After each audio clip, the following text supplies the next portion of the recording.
មានអ្វីលើពេលនេះដែលអាចប្រៀបផ្ទឹមបានគ្មានអ្វីអាចព្រៀងស្មើទ្រង់ជាក្តីសង្ឃឹម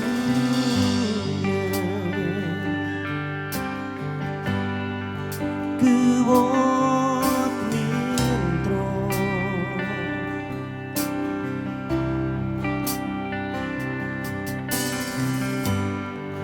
ខ្ញុំធ្លាប់តែនឹងឃើញពីនេះស្ដាយដល់បែបហើយពីចិត្តខ្ញុំមានសេរីពីប្រមាំងត្រូវដងចេញគឺវត្តមានទ្រង់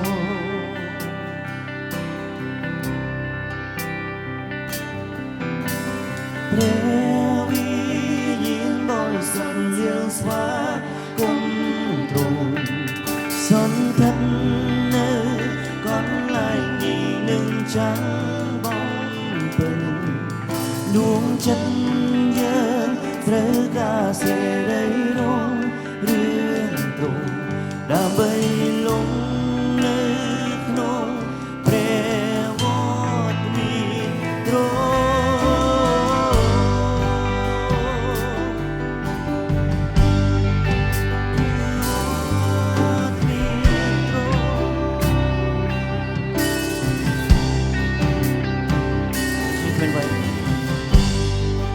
មានអ្វីលើពីនេះ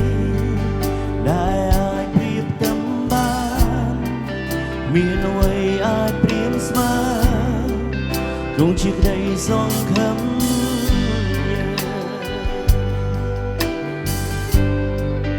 គឺវត្តមានទ្រង់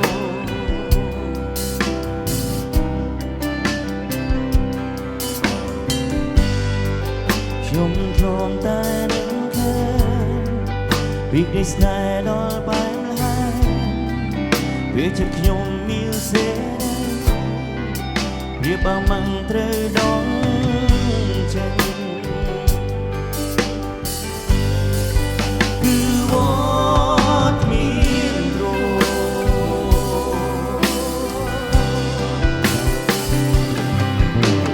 ព្រះវិញ្ញាណបរិសុទ្ធយើងស្វាគមន៍ទ្រង់សន្តិដ្ឋនៅកន្លែងនេះនឹងចាំបងដួងចិត្តយើងត្រូវការសេរីរងរឿងទ្រង់ដើម្បីលំនៅក្នុងព្រះវត្តមានទ្រ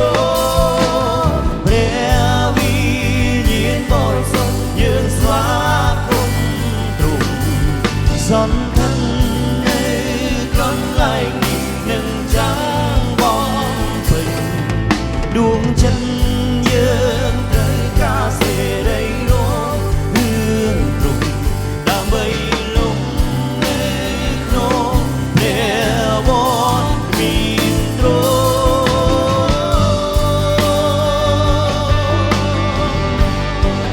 គឺវត្តមានទ្រង់គឺវត្តមានទ្រង់គឺវត្តមានទ្រង់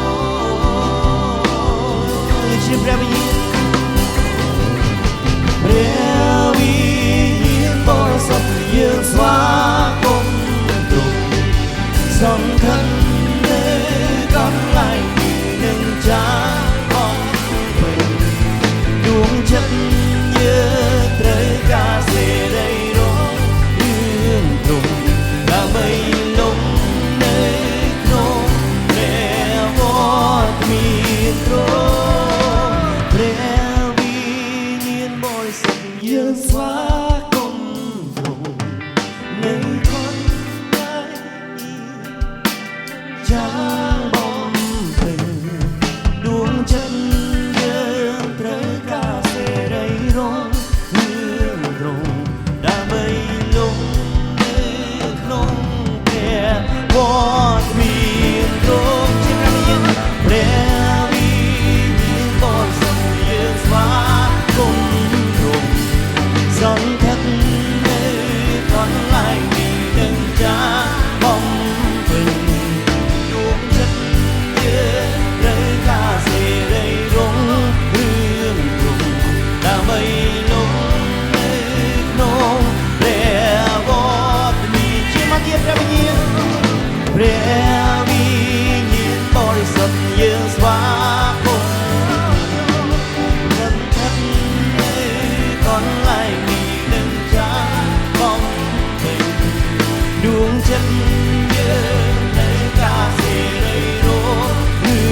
Amen Haleluya. Salam.